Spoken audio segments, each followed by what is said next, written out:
Bonjour à chacun, bonjour à tous et bienvenue à la revue de presse. Il n'y a pas de projet de mise en place d'une base militaire française au Bénin, martèle à souhait le porte-parole du gouvernement Wilfrid Léandre Rumbridji pour dissiper tout doute semé par un site d'information nigérien qui tient à obscurcir le ciel des relations bénino-nigériennes. Les 4 vérités assènent cette même vérité à ses lecteurs pour mettre fin à la polémique qui ne cesse d'enfler depuis lors. Soleil Bénin Info aux aguets vient renchérir. Supposée construction d'une base militaire française au Bénin, faux. Il n'en est absolument rien, certifie le journal à travers les mises au point du porte-parole du gouvernement. Espérons qu'avec cet énième démenti, les sourds à cette information finiront par entendre. Mais en réalité, quelle est la position du Bénin face à ses relations vis-à-vis du Niger? La Nouvelle Tribune nous la clarifie en écoutant attentivement le porte-parole du gouvernement lors de sa traditionnelle rencontre avec les professionnels des médias en marge du compte-rendu du Conseil des ministres. Le porte-parole affirme, rapporte la Nouvelle Tribune, disais-je, qu'à titre individuel, le Bénin a toujours eu des relations particulièrement chaleureuses avec le peuple frère du Niger. Pour lui, il n'y avait aucune ombre dans les relations entre les deux pays. Il laissera ensuite entendre qu'en circulant au Bénin, il n'y a qu'à voir le nombre de ressortissants nigériens vivant librement dans notre pays.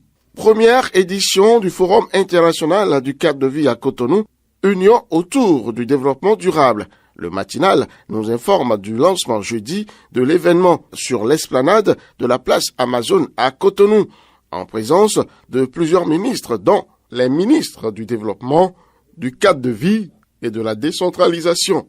Les experts du domaine se réunissent donc pour des réflexions nourries en faveur d'un cadre de vie véritablement durable. Expert Matin Libre.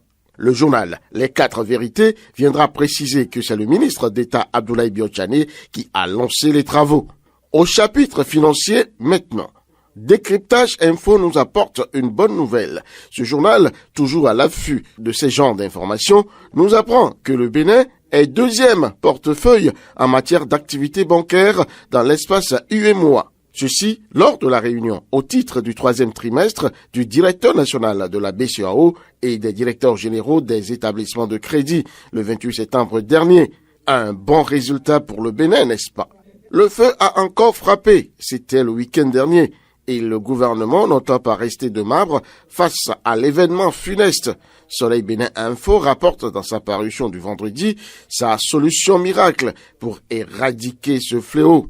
La solution miracle, c'est bel et bien l'implantation des mini-stations au Bénin. Un premier lot de 2000 mini-stations est déjà en cours d'implantation à Cotonou et environ, pourvu que les gros bonnets ne s'en accaparent au détriment des vrais acteurs de la filière essence relatée, pour que le sort endeuillant que génère cette activité soit effectivement conjuré. Fin de cette revue de presse. Peggy Ludovic Dagba, rendez-vous dimanche prochain.